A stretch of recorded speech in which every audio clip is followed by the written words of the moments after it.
Welcome, everyone, to the Friday edition of the Media Row podcast. I'm your host, Justin Miller. As always, a huge thank you to each and every one of you for tuning in or viewing today's show. Greatly appreciate you guys. Make sure to click that subscribe button, give us a like, send us a comment, a rating on wherever you are getting this podcast, whether you're viewing on YouTube or listening on Spotify or Apple.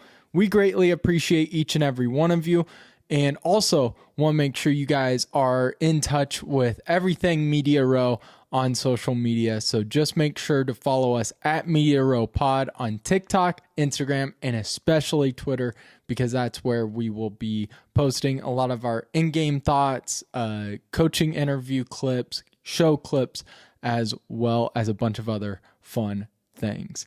And before we end today's show, we will be announcing the two winners of the Hawkeye tickets for the Iowa Bucknell game tomorrow at 5 o'clock at the KC Center, which we will be there doing a special Iowa Hawkeye edition of the Media Row Pod as we're catching up with our former Drake buddies and Bennett Sturts, Isaiah Howard, and Coach McCollum. So stay tuned as we will announce those winners as well.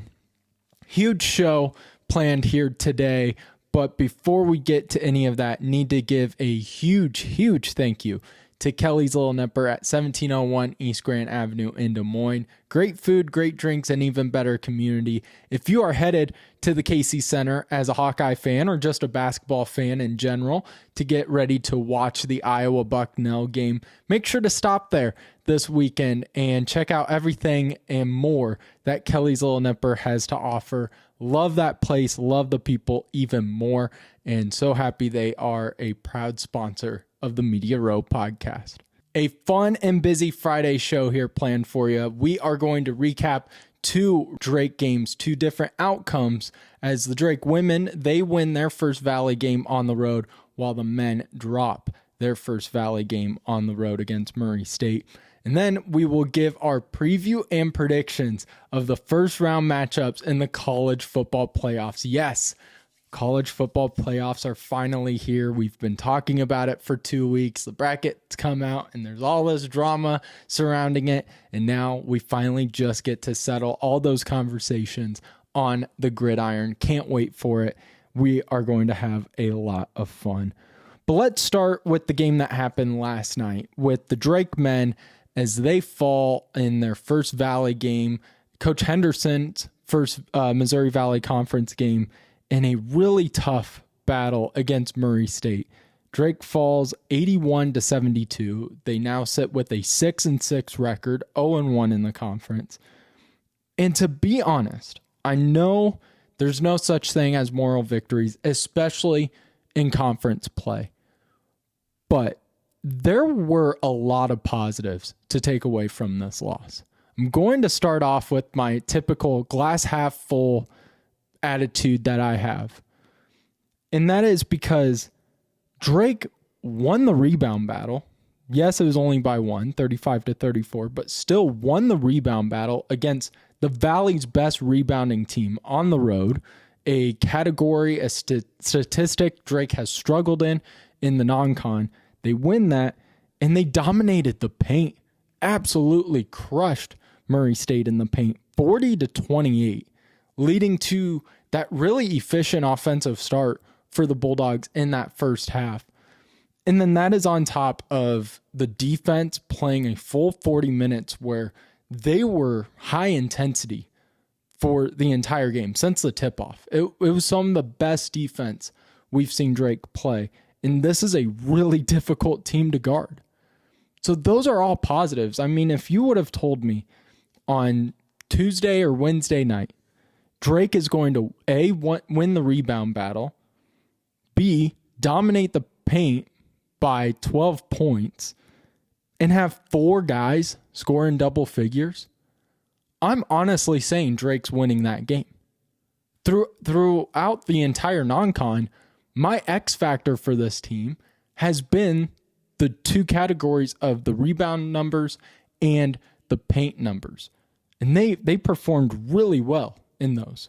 And again, this Murray State team, this Ryan Miller-led group of guys is very difficult to scout, to guard. They are a really good team. That's why they're 9-3 right now.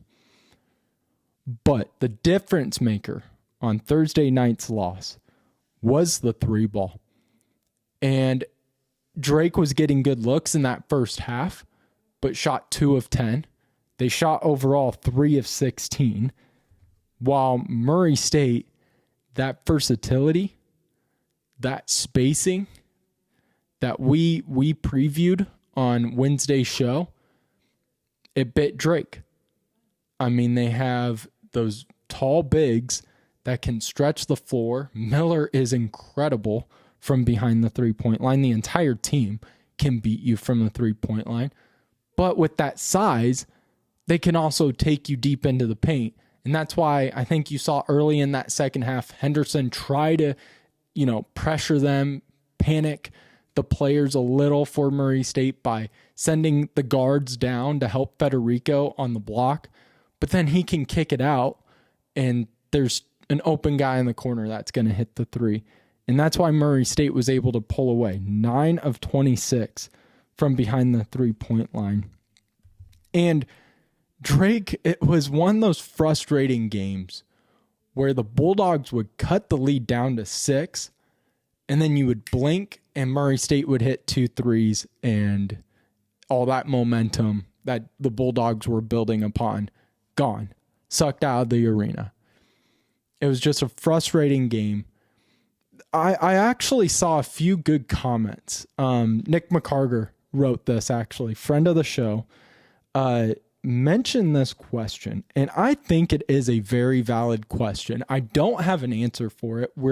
We actually are going to speak with Coach Henderson next week in a fun, holiday week of shows.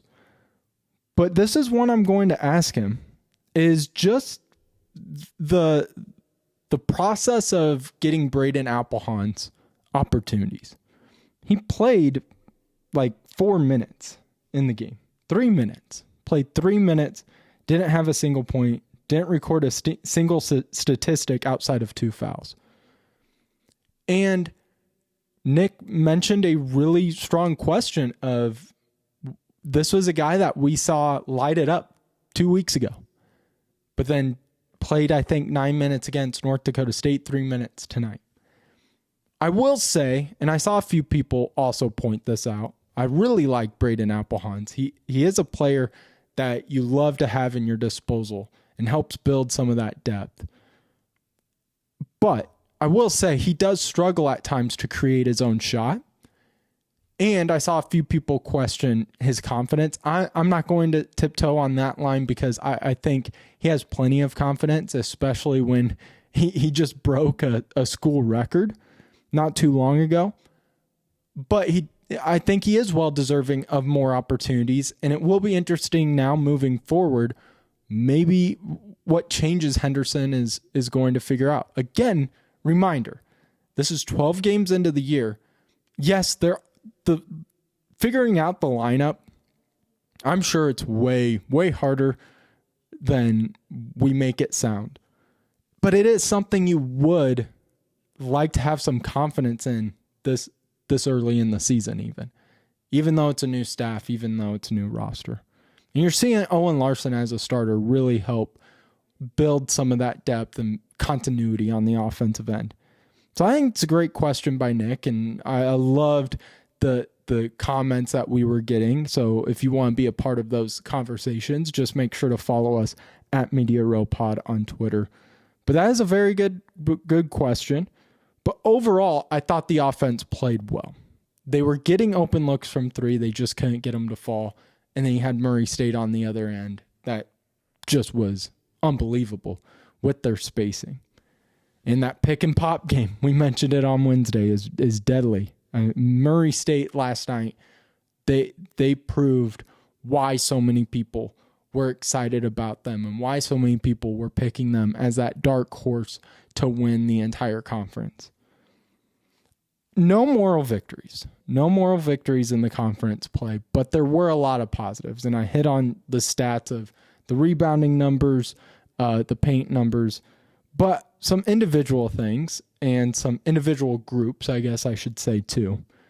First and foremost, Jalen Quinn is incredible.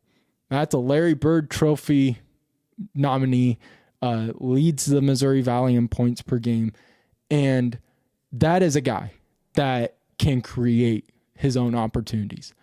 His ability to get to the paint, his ability to hit those fadeaway mid-range shots, his ability to hit the 3-2. Struggled, I think he was 1 of 2, but still just a huge X factor offensively for Drake. He had a great night and is a terrific defender too. Sometimes that gets lost with his offensive numbers. And then as a group, I thought the front court played really well. I was impressed with how Federico handled the size of, King, who is another Larry Bird Trophy nominee this early into the season. King played well. You have Miller that can stretch the floor. There were 6 guys over 6'9" on that Murray State roster. And Federico, I thought, played a really strong game, one of his best performances this year. He went 6 of 10, 17 points. But the one thing about Federico and Exact, I brought this up during the game on Twitter as well, is I would love to see Federico and Exact, who are great back to the basket players. They can create their shots deep in the paint. Is turn around, face up when you're at the top of the free throw line extended, and take the mid-range shot. I mean, Fred King was giving Federico the shot. He was not guarding the mid-range at all. Same with Miller or whoever it would be, guarding Exact. And instead of, looking towards the basket, they would quickly look for the handoff and set the screen, or they would put the ball on the floor right away. Not terrible issues, not terrible, those aren't awful game plans, but I think that could really help this offense out a lot. Federico is a good 3-point shooter. Exact isn't afraid to hit the 3 ball. I mean, these guys can shoot the ball. So I have all the confidence in the world. They get it. Just face the basket and launch it. I'd have no issues with those shots. And I think it would help this offense tremendously. So a really tough one, a difficult one to swallow because, man, you did feel like Drake played one of their best games and still came up short, losing by 9. That 3 ball, that being the difference maker, that it's not great analysis, but that's just basketball. Sometimes the shots don't fall, and to be honest, it is more promising moving forward, seeing the rebound battle won, seeing the points in the paint, and just seeing the balance with multiple guys in double figures moving forward. So on Sunday at 2 o'clock, Drake continues to stay on the road as they take on Evansville at 2 o'clock. So let's stick with Drake basketball here real quick before we jump into our college football playoff preview and prediction part of the show to wrap up this Friday. But the Drake women's basketball team on Wednesday night with an absolute statement victory on the road to tip-off Valley play. That was an incredible performance by this Drake Bulldogs team as they take down the Sycamores by 20, 97-77. That was the largest margin of victory for the Drake Bulldog women since last February, interestingly enough, against the Indiana State Sycamores, where they won by 21 in that one. But just, you watch that game, and if ESPN Plus didn't have the records on the bottom, you would have thought Indiana State was the team that only had 1 win, and you would not expect this Drake team to have 8 losses. They came out and executed Pullman's game plan to a T.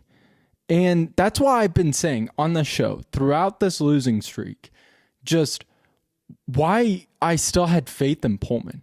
And this is one game, and they have a huge test coming up on Sunday. I realize that. They're going up against a really good Minnesota squad. But that is why I wasn't panicking despite the 8 losses in a row, despite seeing the turnover issues, despite seeing the inconsistencies offensively. It was because I knew the playmakers they have on this team, and I knew they could compete if they just were able to limit a few of the unforced errors we had seen during this losing streak. And that's what they did, and more, on Wednesday in Terre Haute. And Pullman has been an incredible coach.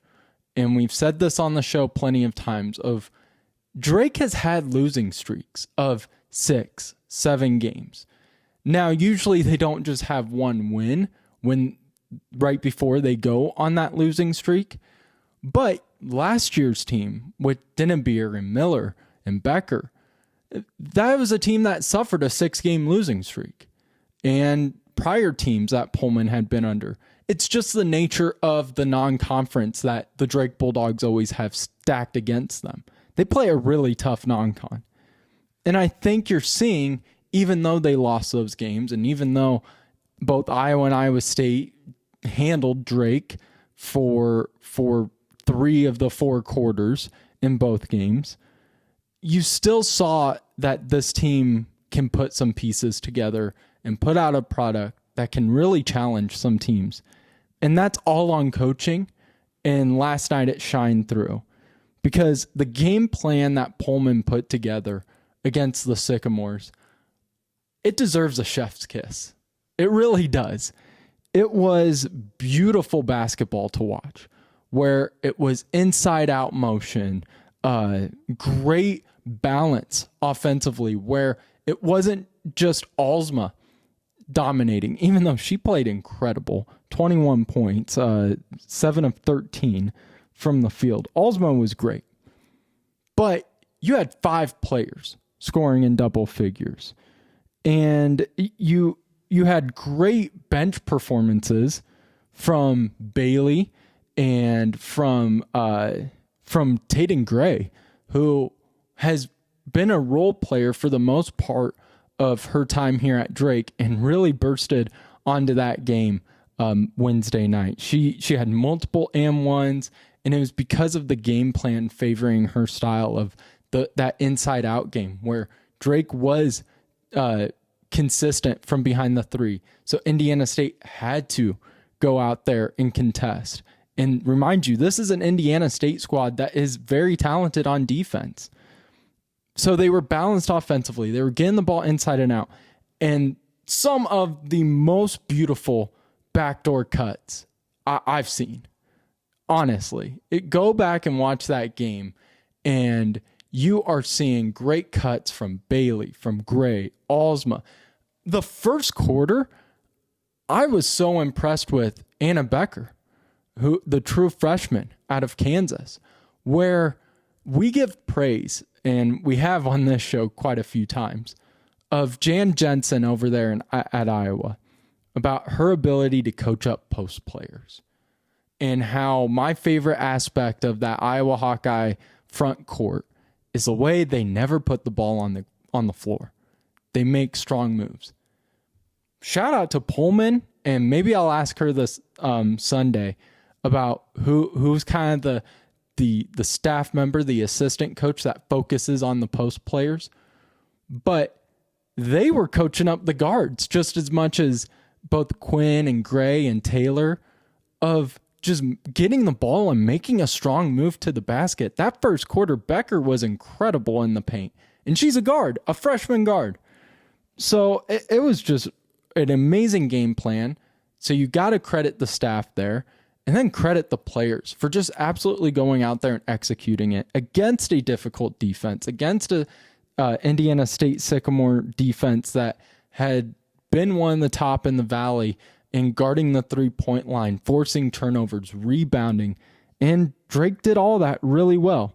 So just really impressed with just the performance, the game plan that we saw Wednesday night. As I mentioned, Abby Alsma leads all scorers with 21 points, 7 of 12 from the field, and 5 assists with only 1 turnover. We're going to talk about the turnover numbers and why they played such an important aspect on Wednesday as well. Bailey and Gray combined for 25 points off the bench. And again, with that balanced offense, they were really able to get to the paint, attack the paint, control the game from inside out. And look at those numbers. I mean, rebounding, a lot of people were concerned about heading into Wednesday night. They out-rebound Indiana State 50-42, but the paint, 52 points in the paint to 26 from Indiana State. And that's game plan, that's execution, and that's vision too. I mean, they were able, those guards were able to find Quinn with some really impressive passes on those pick and rolls. And Becker being a guard, I mean, credit to the post players being able to feed the guards in the paint as well. So just really impressed with Wednesday night. And I wanted to start it off with crediting Pullman and her staff with just the game plan they put out on Wednesday night. And this was the Drake team I think everyone was expecting to see. We've said this time and time again. I know it's probably tiring for you to listen to me say this, but I'll say it again. So you lose Katie Dinnebier and Anna Miller, Courtney Becker. You know your offense is going to struggle a little. I don't think we realized how big of a learning curve it was going to be on this Drake team and how important it was going to be for Drake to play balance, because they don't really have that player. Even though how great Alsma is, she needs role players to be efficient and be threats, because when it's all on her shoulders, this offense really drags. And, you know, that's what made Katie Dinnebier so special, is because that's 99.9% of teams. You can't just have one player, both on the men's side and the women's side of the game. And that's what made Katie Dinnebier so special, is Drake could really have an off night as a team and just rely on Katie. But this year, we're seeing how important it is to have this balanced attack. And now that we've seen it, and we saw it at the first game of the year, we've seen it in spurts, even throughout that losing streak. And then last night just cemented why it is so important for this team to be balanced inside and out. And just also, that is the team. That is the Pullman style that we've been waiting to see, where they really came out and put the pressure on Indiana State from the get-go. Indiana State led for 4 minutes in that game. Only 4 minutes. They led at the end of the first quarter, and then that second quarter was just pure Pullman basketball, where it was fast but under control, limited errors. The three ball was falling. Inside out game was running well. Those cuts again were beautiful. And you had Drake score 30 plus in both the second and third quarter to really put this game away early. And that includes in the second quarter, Drake goes on a 20-4 run and just really forced Indiana State to be on their heels. And that's what Pullman's style wants to do. They want to get that rebound and they want to kick it out, and let's get that outlet pass out fast, and let's get down the court fast. And let's force a really talented Indiana State squad to not panic, try and think of the word of just try to be off balance defensively, I think is the best way to put it, of where they have to go out and contest. They have to rely on communication, and you're going to put them in some really uncomfortable scenarios if you're playing as efficient as Drake did Wednesday night. So just, again, expectations I think now are starting to rise a little for this team, especially in conference play, even after just one game. I know it was one game. It's a long season. The same way I'm trying to, silence the alarms when they went on an 8-game losing streak, I will also try to be a calming voice too, even if they start going on a winning streak, because Valley is going to be very difficult. But that is why during this 8-game stretch, I've been very positive on Pullman and her adjustments. And I think if I had to look at this game and find one stat, one thing to circle on the box score that just really impressed me, there's a lot of things you could point out. The assist numbers were great. The points in the paint were incredible, 52-26. Bench production was incredible by Drake. But what really stood out to me, and I think was the X factor for why this Drake team was able to come out in the style in which they did, and also be able to just put the pressure on Indiana State in the form that they did, it's because they only had 10 turnovers. With the pace that Pullman plays in, and with how fast this team plays and how many shots they get up a game, the turnover numbers can be pretty high at times. You run that risk of, when you have that kind of pace in the back of your mind as a team, as a unit, you run that risk of having more turnovers. That's why Ben McCollum plays at such a slow pace, because he's trying to limit that. But only 10 turnovers is really strong for this Drake team.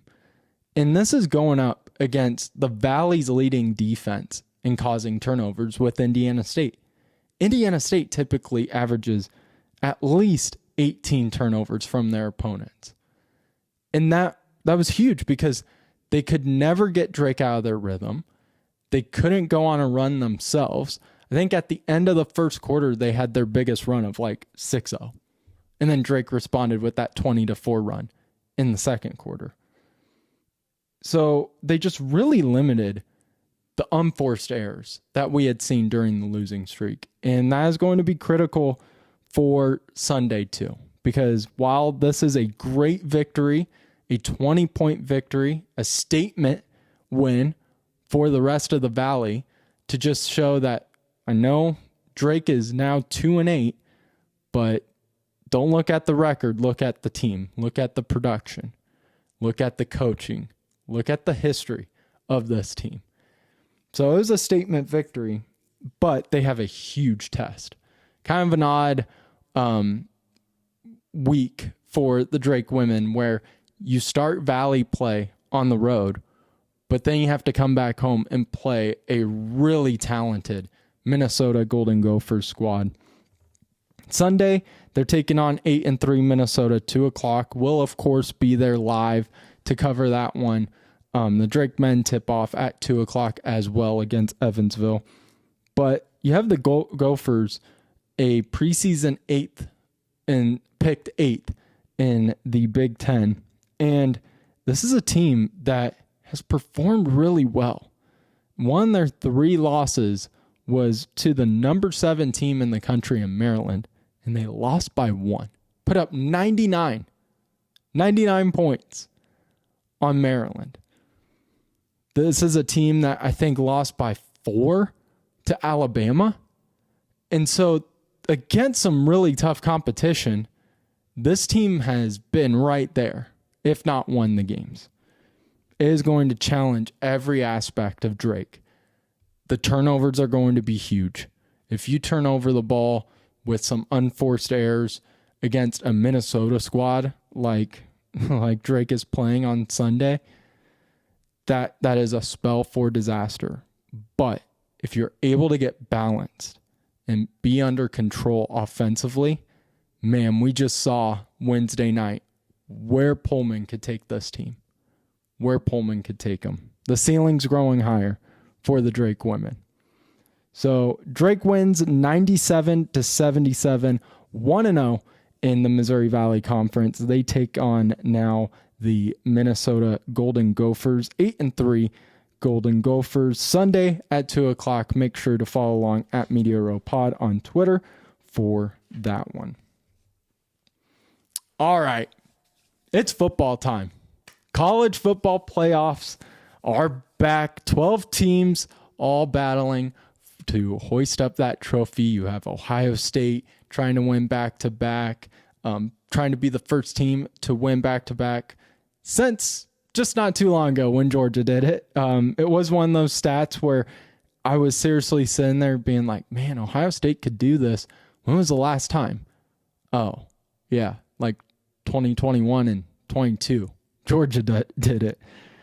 But you have Georgia in there. You have Indiana trying to be I don't know if you can call them a Cinderella since, I mean, they were in the playoffs a year ago. They've been the number 2 team in the country for like 80% of the year.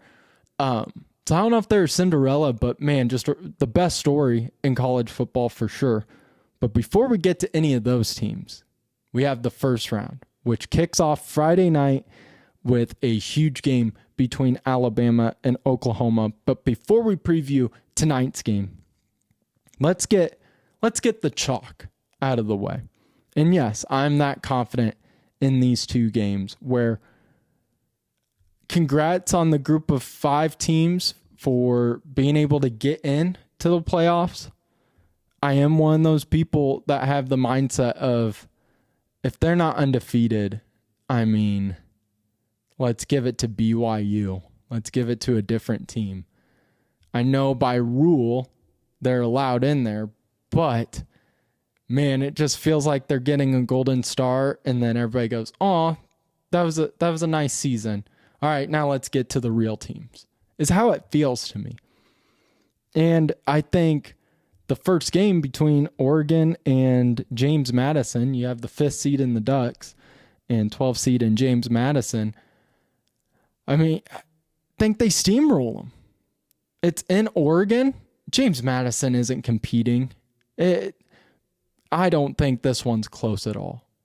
What was it? Like Oregon's like a 20. I think both Oregon and Ole Miss are like 20-point favorites. We've said it time and time again on this show throughout football season. Every time Oregon got brought up on this show, we mentioned this. Dan Lanning is a fantastic coach. I have so much confidence in what he builds and his programs. You look at this Oregon team. They have not been the typical Dan Lanning Oregon team we expect, where they have had their issues. I mean, that Northwestern game, they struggled against Northwestern and against Iowa. I understand that. I don't think there's really a better motivator of a coach. This guy is on a different level when it comes to just finding ways to crank his team up in honor of Rob Reiner this week. Crank his team up to 11. He really finds a way to do it. And I think there's no way he lets this Oregon team at home in the first round of the playoffs overlook James Madison like I am. Like, I feel so confident. He is going to make sure his players don't have the mindset I have at this moment. And same with Ole Miss. I know Ole Miss, they lose Kiffin. There's all that off-field drama that they have weighing on them. But to be honest, that could be a motivator in itself. Wouldn't everyone find that to be a fantastic story? That Lane Kiffin leaves Ole Miss for LSU. All the drama that follows, and you have the sideline reporter and Kiffin battle, and you have the whole housewife and hoe thing, and blah, blah, blah, all this outside noise. Wouldn't it be great if those players went out and won a title? Wouldn't that be fantastic?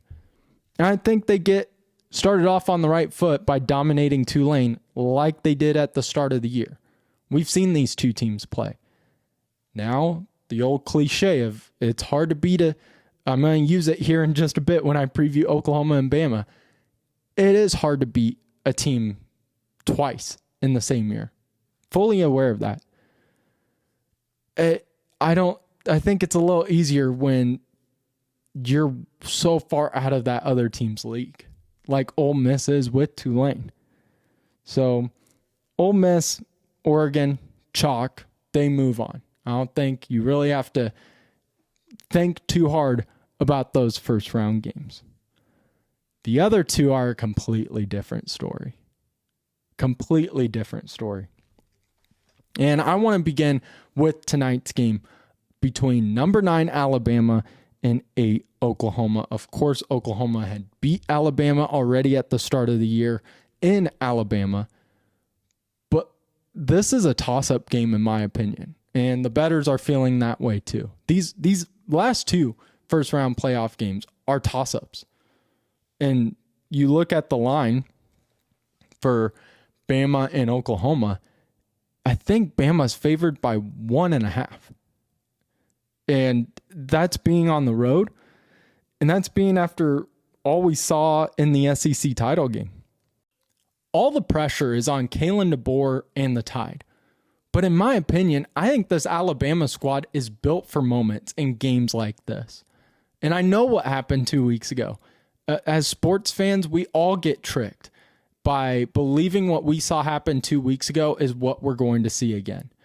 But to be honest, even though I love this Oklahoma defense, I don't see Alabama coming out there and rushing for -3 yards again.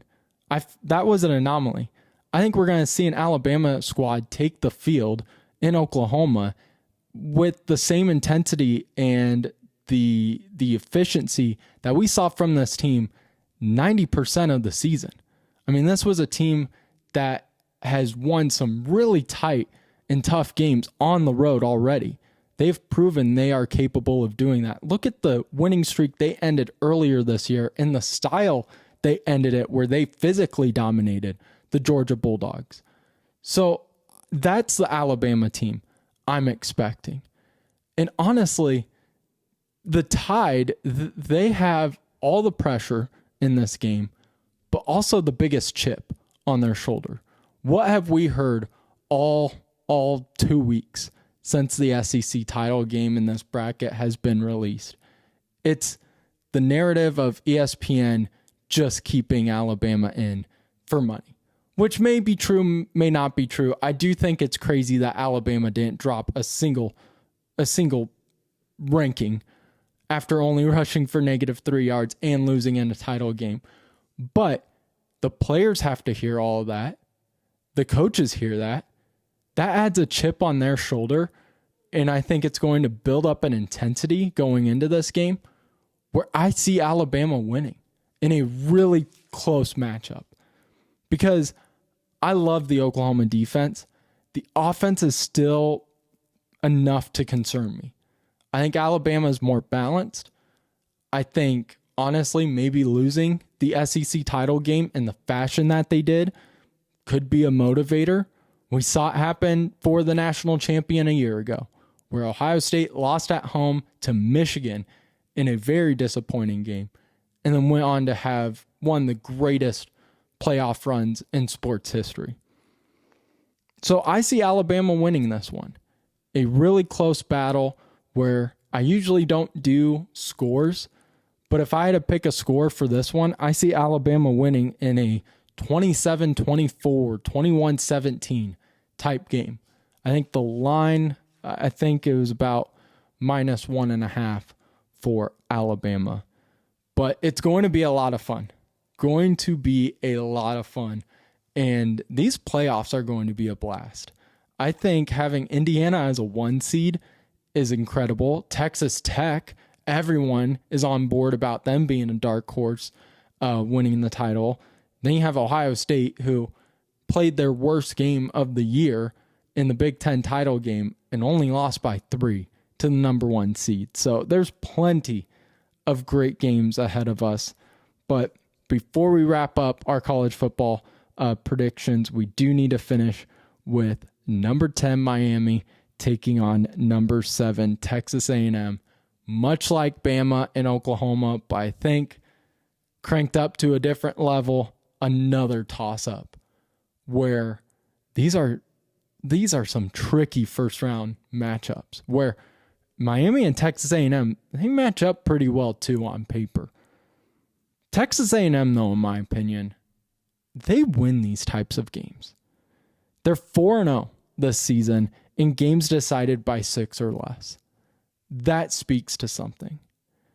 And also with them being at home, even though they stole this from the Seahawks, I don't know if that's true, But I'm going to say it's true because if you can't tell, I'm all decked out in Seahawks gear. Big one against the Rams. Getting ready to watch, as we're recording this on Thursday night. But they have the 12th man. Texas A&M, that place, a playoff atmosphere. This is why we need to have more home games for the true home games for the college football playoffs. Because it's atmospheres like this that are just going to be incredible. Incredible. And this is going to be a tight game. I like how A&M's resume really favors them in close battles. And also, Miami's a good team. They have a chip on their shoulder too for almost being left out of this thing. But what makes me so nervous and what makes me pick Texas A&M is who's under center for Miami. Carson Beck hasn't had a bad season, but he's had some bad moments in some really big games. In the Hurricanes' 2 losses, Carson Beck is a combined 2 touchdowns with 6 interceptions. You do that on the road against Texas A&M, and it's going to be a long night. The turnover game is going to be key. It's going to be the biggest thing I'm keeping my eye on Saturday. And it's a toss-up. I could see either team moving on, but my gut is saying Texas A&M because when you have 2 very capable teams, what is going to be the one thing that lifts the other over the edge outside of just being the home team? I think it's the turnovers. And Carson Beck has struggled with that in some really key games. But that will do it for our Friday show. Thank you guys again so much for tuning in. Before we wrap up, almost forgot, need to do this. Need to announce the winners and congratulate the winners of the Hawkeye tickets, starting with Brittany Thomas and Drew Shipley are our winners. Thank you, Drew and Brittany, for being great supporters of the show. And thank you to everyone who collaborated and, put out the comments and we're a part of this giveaway. Really appreciate that. Thank you to Murray Hanks for giving us the tickets. We will be there at the Casey Center. Almost said Wells Fargo.